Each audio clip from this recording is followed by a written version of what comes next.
Bienvenidas, bienvenidos a nuestro canal Aportes Afro-Costarricenses y Diaspóricos. This afternoon, in our section Tradition, we will be speaking with Ms. Vilma Barter Connell about the ways people of African descent prepare for the Christmas during the decades of the 50s and the 60s. Well, let me introduce Vilma to you. Vilma Barter Connell, born in Panama in 1947. She was brought to Costa Rica when she was as young as 2 years of age. She was fostered by her grandmother, Catherine Connell, her aunt Rosita Connell, and her aunt's husband, Vidal Aiken. She lived in Costa Rica until 1984 when she migrated to the US. Then she returned to Costa Rica to live permanently in 2003. She worked at Tomás Guardia, La Fortuna, Finca Dos, Sara de Batán, and Santa Eduviges as an elementary school teacher.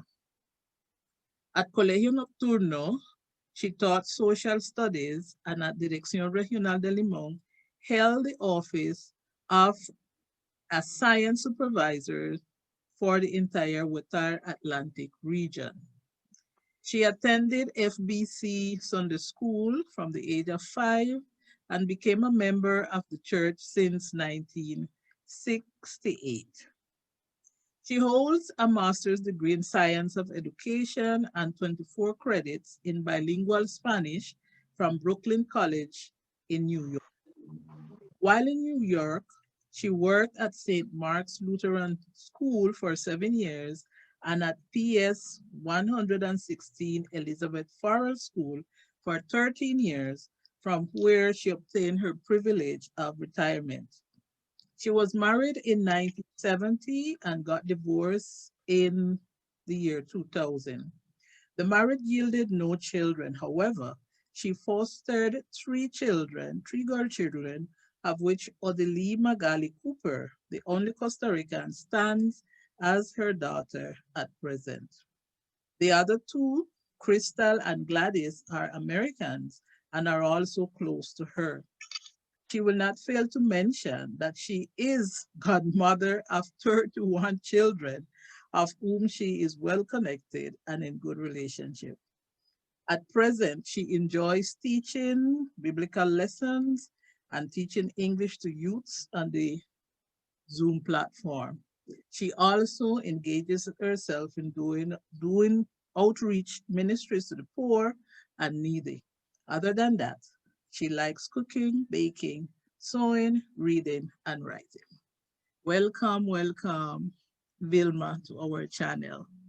So let us hear, Vilma, what you have to share with us and the entire world about your memories of the ways we used to, our people, prepare for the Christmas season.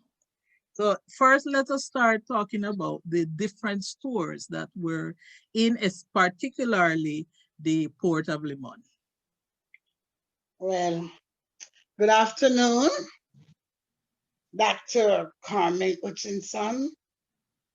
My delight and my pleasure to be on your program today. Thank you for choosing me and for thinking that I could support you with some valuable information about Afro-Costa Ricans residing in Port Limon from Jamaican descendants and other Caribbean islands.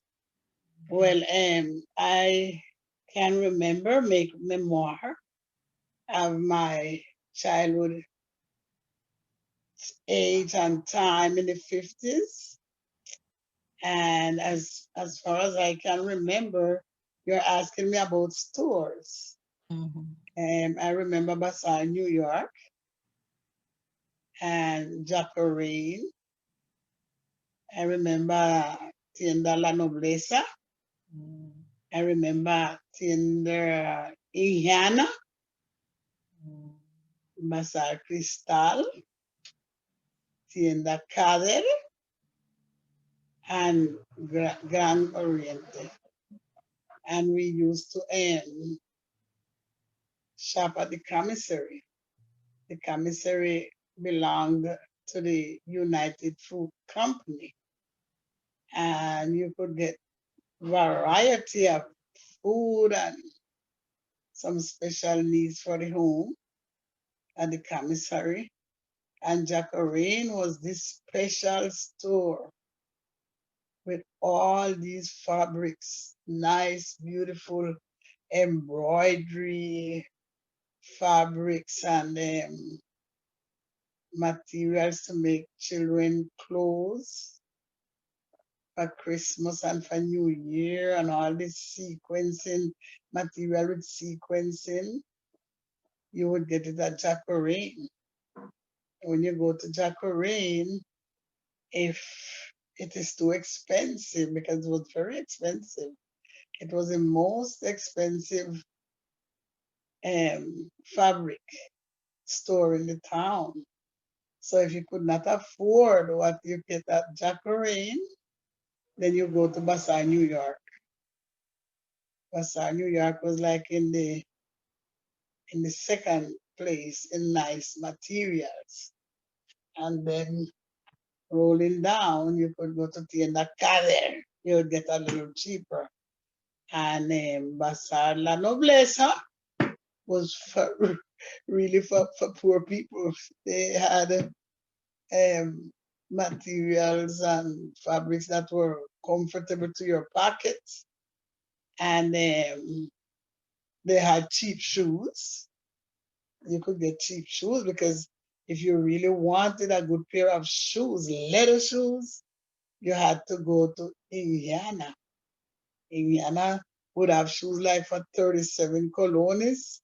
And in those days, to buy a shoes for 37 colones was a very expensive shoes. Because in the 50s, a pair of shoes could cost 15 colones, 10 colones, 7 colones, comfortable to the pocket. But people who had money, they would go at Indiana and get a nice, good, beautiful leather shoes. And sometimes, most of the time, people dyed shoes when they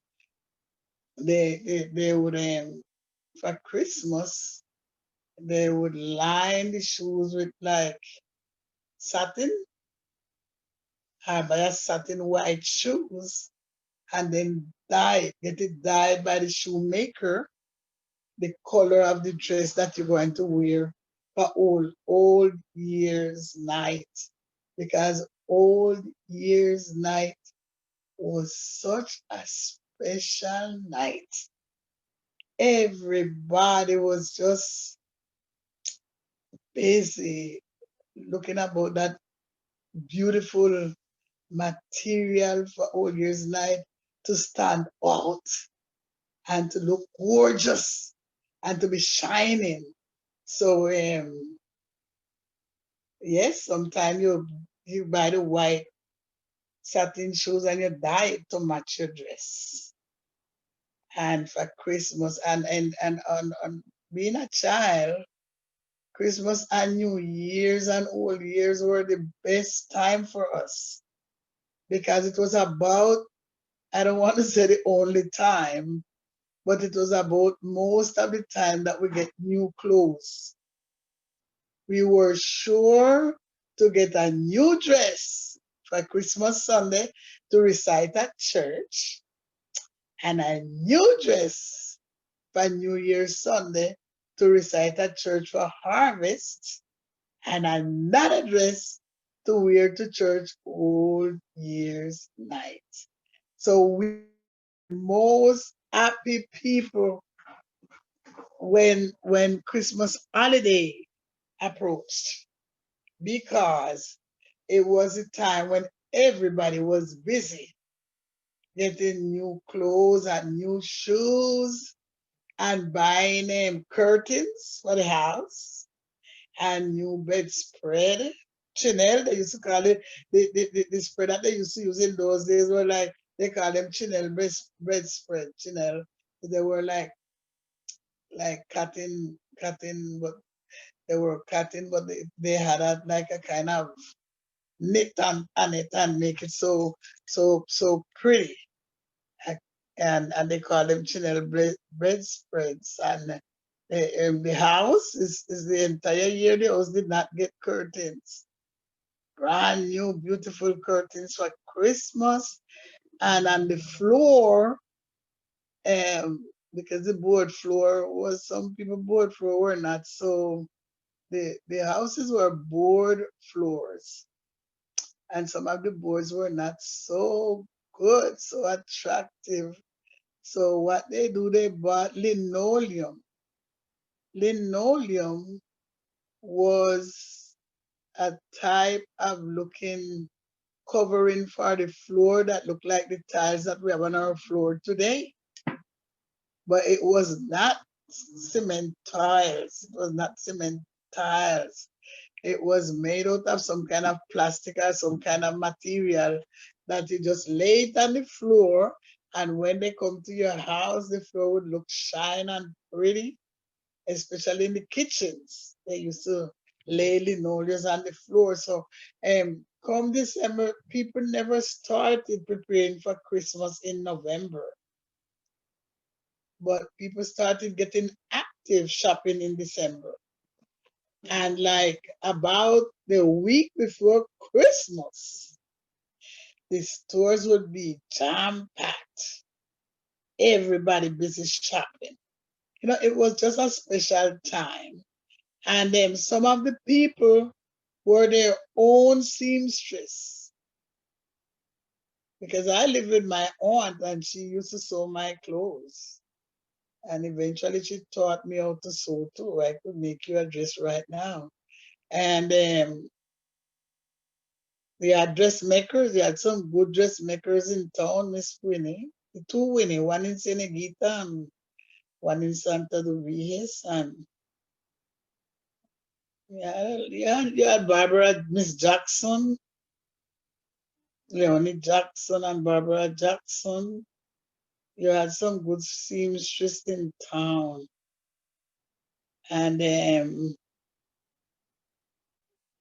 yes, you go to Gran Oriente to buy the fruits for the cake, for the Christmas cake. And you go to Basar Cristal to buy Pyrex and drinking glass and things like those. What they prepare in terms of food and drink. For Christmas. For Christmas. Christmas, yes, for Christmas. Yes, food and drinks were specific in every homes. Like almost everybody prepared the same menu. Almost everybody. However, everybody things taste different. And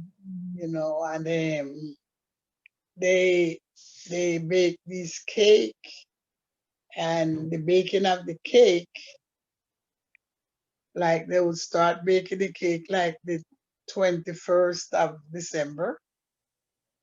And they did not have oven in their house. So they had to go to the baker's shop. And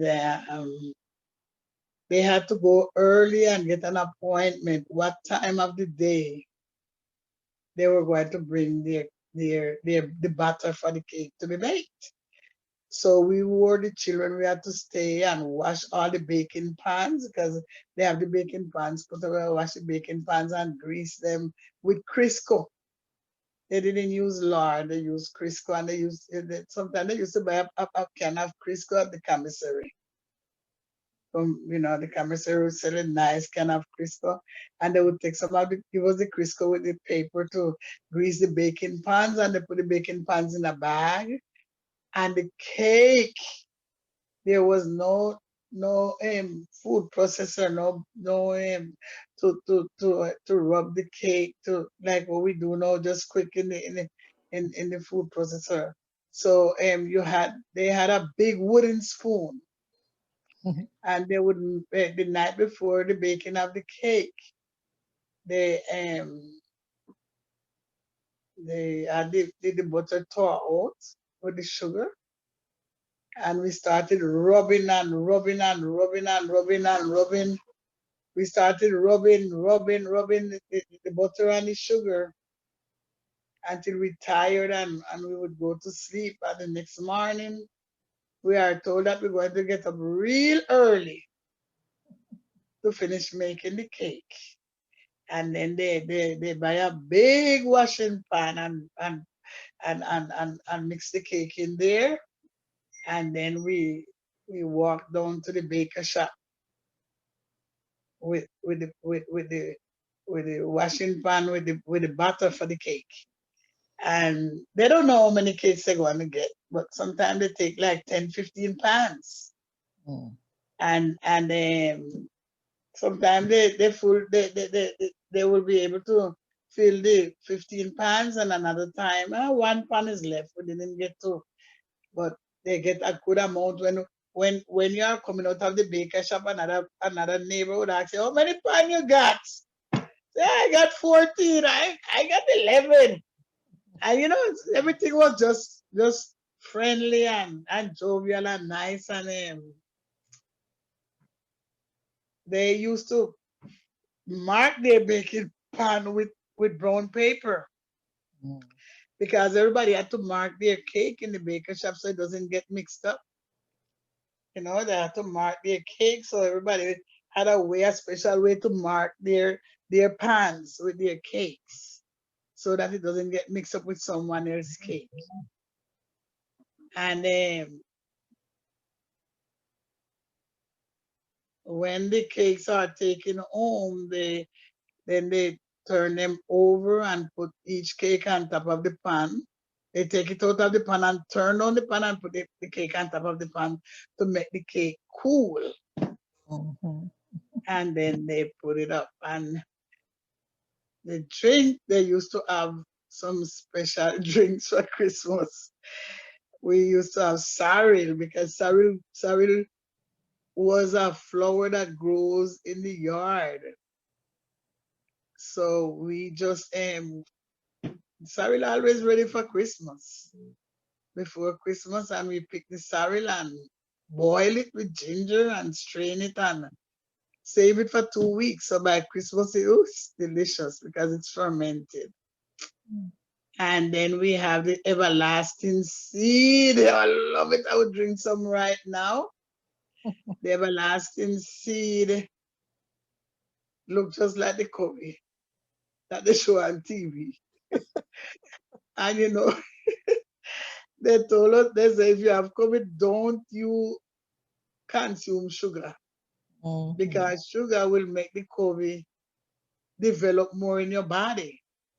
If you want to starve COVID, don't drink sugar. And it's a good example of the everlasting seed, because the everlasting seed, they will give you a few seeds like a tablespoon. And the more sugar you put, the more everlasting seed you will have. And that drink is so, oh my goodness, that thing tastes so good. I don't know if you ever tasted it, but I don't know if it exists anymore. I don't know if anybody has it. Yes, it is called Onco Tibetano now. They call it, Oh, but it is same everlasting seed. Ongo Tibetano, you see that? Yeah. So it's probably from Tibet, I don't have a clue. Africa, I don't India, know. or so, I or don't from know. India. I don't know. Anyway, yes, that's about it. And we used to buy soda. Mm-hmm. And the thing about the soda, boy, kids were so happy when Christmas comes. Because I would like to tell you that in the house that I grew up, very rare we drank a soda. Because we didn't have money to buy a soda. One soda was 60 cents, 60 cents for a soda. And we couldn't buy a soda. And sometimes when my aunt would buy a soda, she she she buys the soda and then she fill the bottle with water and stretch the soda so that everybody could get some. Those are things that happen when you are poor. Right, right. Now you just buy soda anytime you feel, but we were not able to buy a soda like oh we buy it now. So like nothing.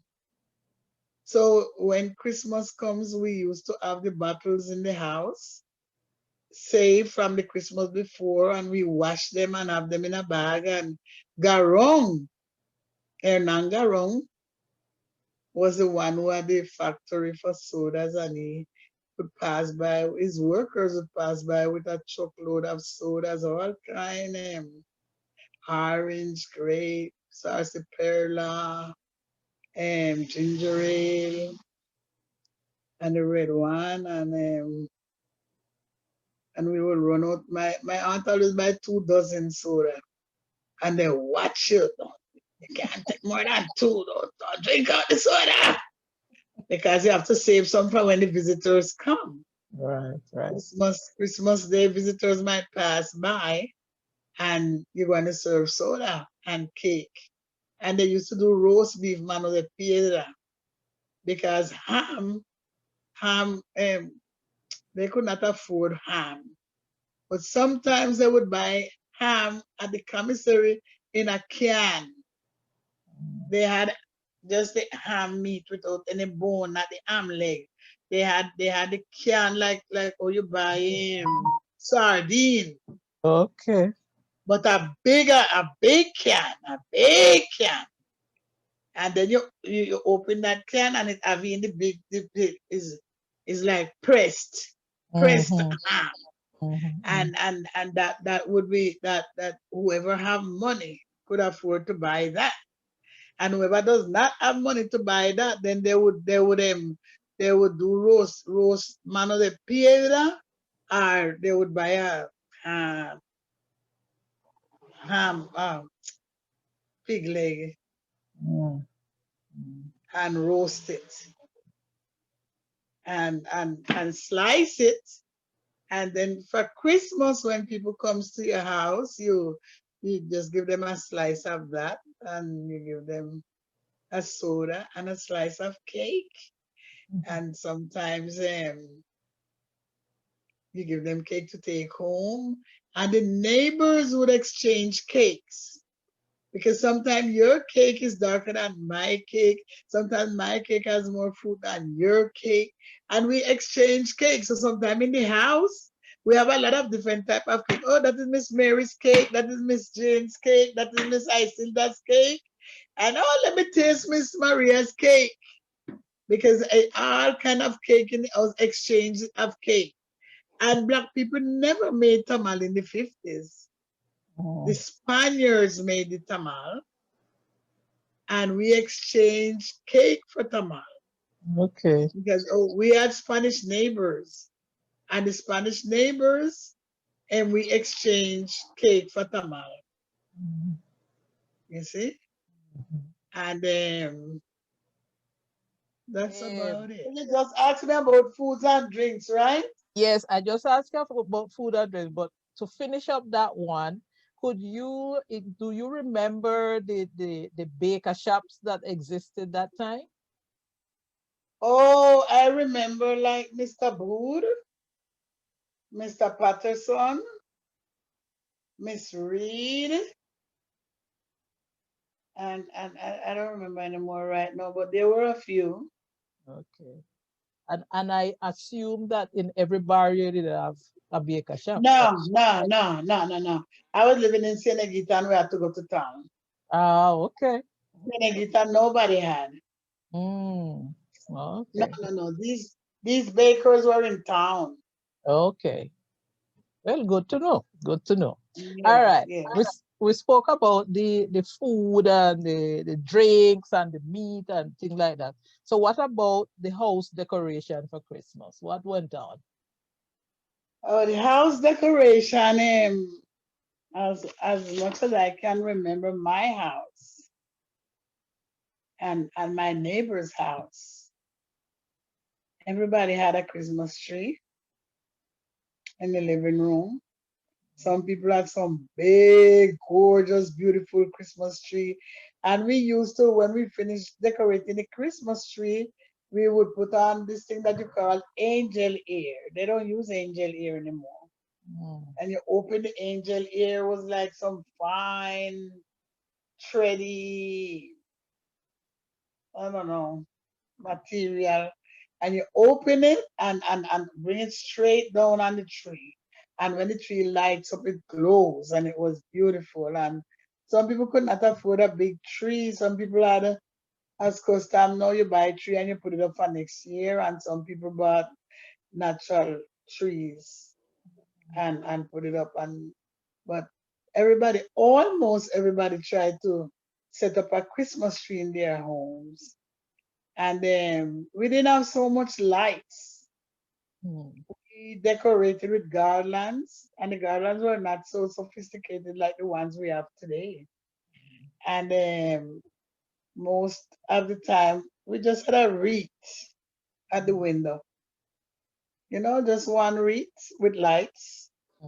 Or sometimes we had a star at the window.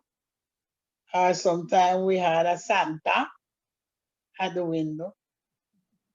And and lights, and that was about it. And I remember the in the kitchen, like we didn't have special table like what you have now. This special table, we just had a table in the kitchen. So they bought oilskin to cover the table, oilskin tablecloth, and that was very lasting. And it was shine and a beautiful design.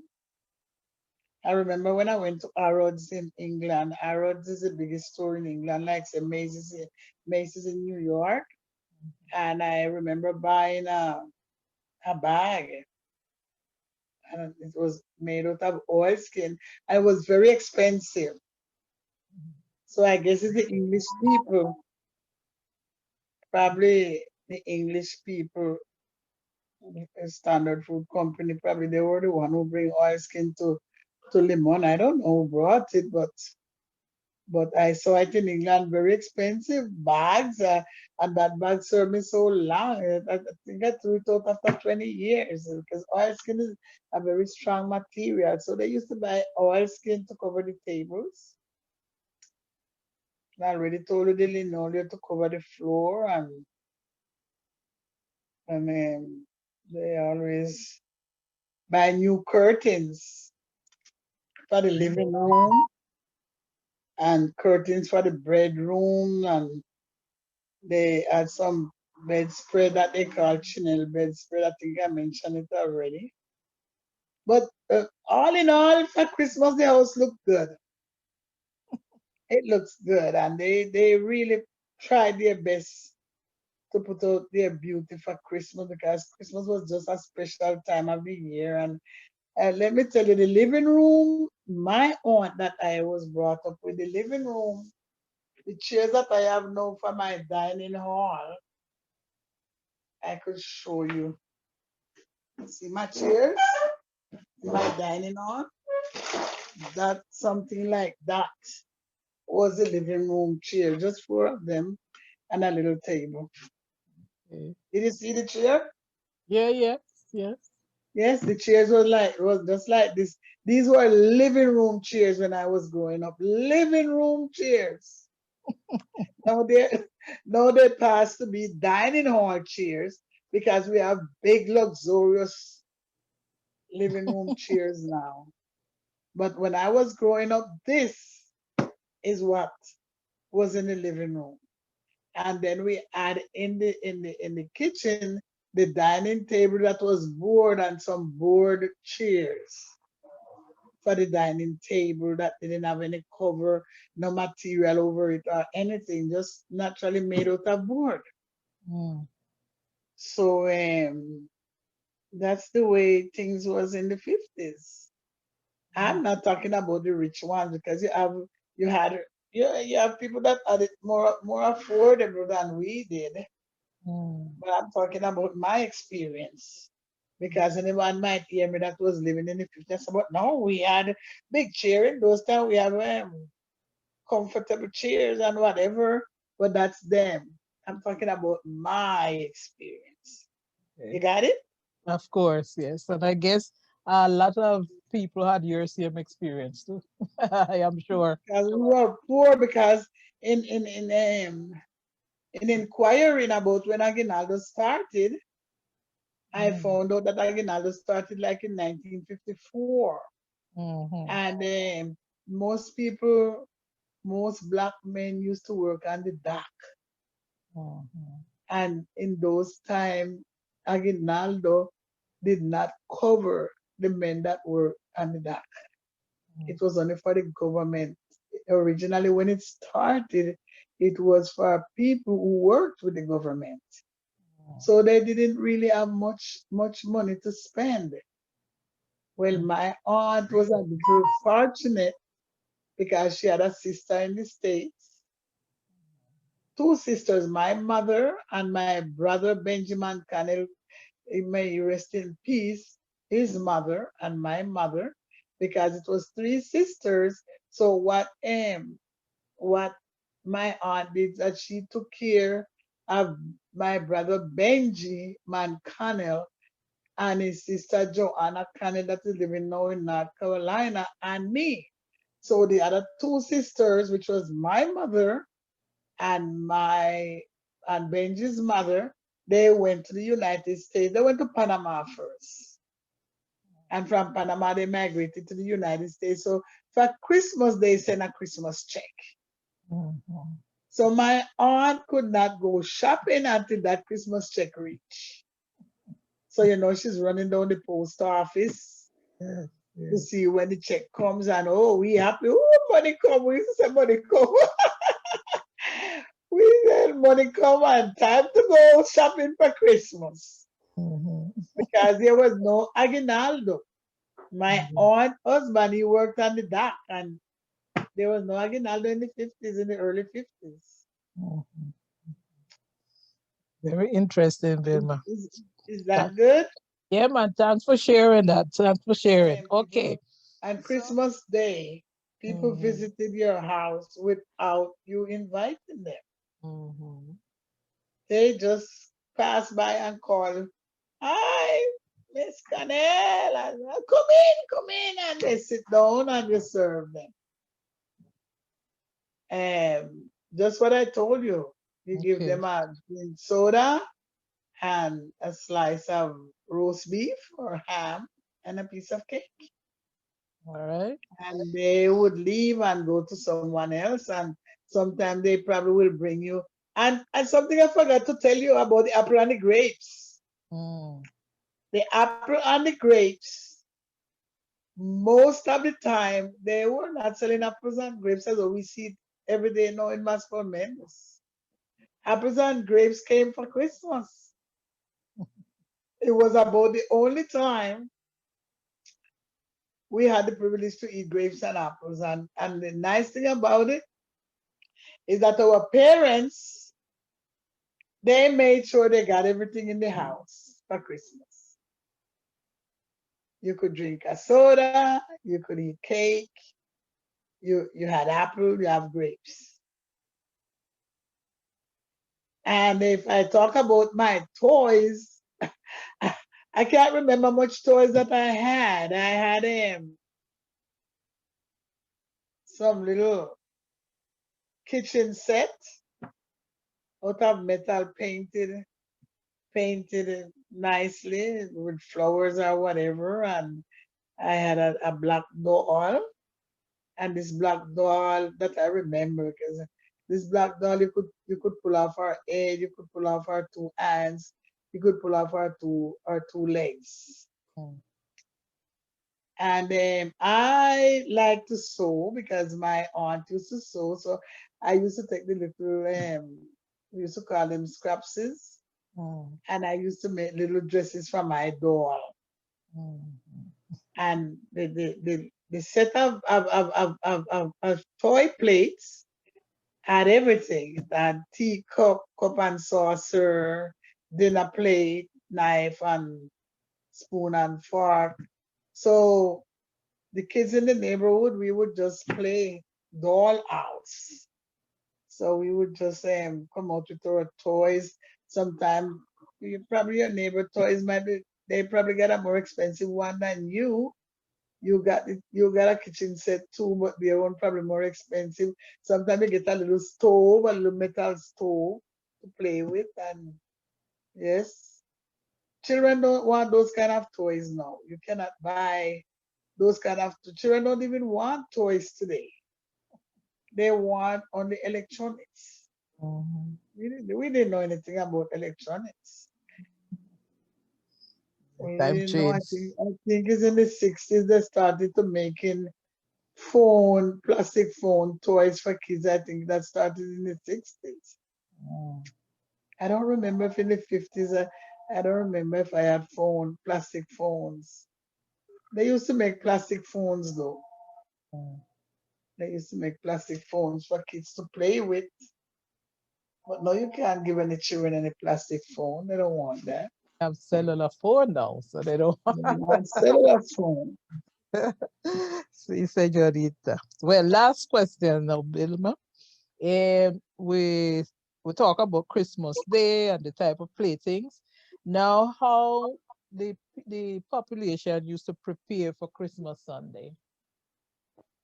Well, the province of Limon, the homes and the heads of the family were very religious.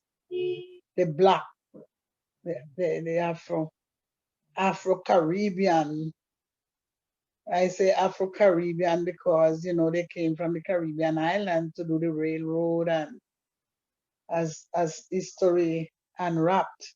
Mhm. They were not able to go back home, and they gave them lands along the railroad where they could build their house and stay, but they came from Jamaica with a culture. They brought a culture with them, and along with the culture there was religion. So everything was around the church and the pastor. The pastor of the church in those days had a very important role. Respect and reverence goes to the pastor, and the church had a very outstanding role in the community. And Christmas, every child had a recitation, they were in the choir, they were part of a Christmas drama, pageant, something to present for Christmas Sunday.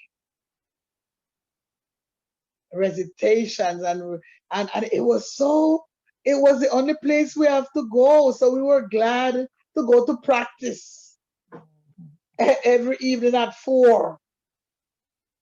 Every evening at 4. These were dedicated people to children. They dedicated themselves. And they would be in the church awaiting you to practice your recitation or your song or whatever. It was so important. So we were happy every evening your parent called you from 3 o'clock. Get ready. You have to go to practice and sit down and say it. Let me hear you. Say it loud. Pronounce it better. And then they practice you at home. So when you get to church now, the one who is going to hear you practice it, they don't have much problem because your parent already sat with you Mhm. and get you to do it good. And then when you go to the church, the one who's practicing, you will kind of shape it up a little more, or they want you to stand up. I know you're supposed to say, and we children, we were so obedient and so willing and so humble. Whatever they tell us to do, we would do. Mhm. And our pretty dress, oh my goodness, with rococo and ribbon and those pretty dresses that they used to make for us for Christmas Sunday. We didn't go to other platform with liquor and strap dress blouse with straps on it and no puff sleeve, 3 flowers, a big ribbon tied around your waist, a big rose, a big bow in your hair. Oh my goodness, white shoes and white socks. Ooh, what a beauty. And you feel so important, you feel stiff like starch. You go to church, you don't want nobody to touch you. You feel so important. it was such a nice feeling dressing to go to church, to go and recite. And when you are on your way going, your parents will tell you, you have to say it good. And when it's over now, one of the members or something will say to your parents, what are your grandchild recite? Nice. What are your child recite? Oh, and they feel so proud. You know, it was a proud thing. Oh, my goodness. I mean, it was special time. And then soon after you finish the Christmas practice, on Monday or the day after Christmas, I practicing for harvest. Another recitation for Harvest Sunday. And you practice again, and we love that because every evening we get to dress and go out. Especially me, I was living in Senegita. And I had to walk from Senegita to Baptist. Can you imagine? Oh, that was nice. Get to go out because otherwise they have you so strict you can't go anywhere. But when you have to go to practice, they get to dress and go, and you better come home before 6 o'clock too, because you know what's waiting for you. Right. Because discipline. Yes, so that's about the church thing. Yeah. But before we end this interesting conversation, you mention the churches that the children used to go to, or the people belong to? Yes, the churches were Methodist, St. Mark's, First Baptist,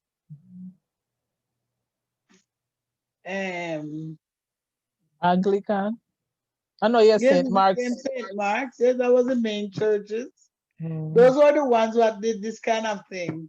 Adventists. Okay. Adventists existed, but I don't know how they did their things. I don't know if they did this harvest and this thing, but I know Methodist, St. Mark's, and Baptist. Because everybody that lived together, they were either Baptist, Methodist, or St. Mark's. And then you add like the Adventists, they were like separated totally from those other three. Okay. Because they were Sabbath worshippers, and they are still Sabbath worshippers, and we are Sunday worshippers. So they had a different way of doing. Right. I don't know anything about them. Okay, no problem. Well, Vilma, I want to say thank you very, very much for this wonderful information that you provided this afternoon. So thanks again. You are so welcome, and again wants to thank you for thinking on me. Thank you for allowing me to voice my memory of my childhood days in the 50s, going into the 60s. Thank you very much, and good evening. Thank you, darling. Thank you, darling. Somos voces de la historia, sangre, tinta y papel. Somos voces de la historia, mis ancestros, su saber, mis ancestros, su saber, mis ancestros, su saber.